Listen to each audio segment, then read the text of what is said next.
High YouTube friend, শিকা beauty queen চ্যানেলে বেশ কিছুদিন চেষ্টা করছি ভিডিও আপলোড দেওয়ার জন্যে, কিন্তু কোন অপশানে হাত করে আমার পাসওয়ার্ডটা আমি ভুলে গেছি, আর কোনো একটা অপশানে হয়তো হাত পড়েছে আমার, মানে ওই শিকা বিউটি কুইন ওই চ্যানেলটা সামনে আমার লোগোতে আর আনতে পারছি না। তো বুঝতে পারছি না কিভাবে কি করব। তো আজকে আবার একটা ছোট ভিডিও করে দেখছি যে ওই চ্যানেলের সেটিং করতে পারি কি। তো আজকে একটু বাইরেই বসে আছি, শরীরটা একটু ঠিক লাগছে তার জন্যে, আর তা না হলে তো পুরো কাঠেরই পুতুলের মতোই বসেই থাকতে হয়, বসেই আছি।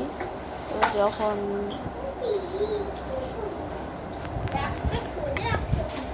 তো এই ভিডিওটা এই পর্যন্তই রাখছি, পরে আবার বড় ভিডিও আপলোড দেওয়ার চেষ্টা করব, কিন্তু এখন দেখি কি হয়। এই ভিডিওটা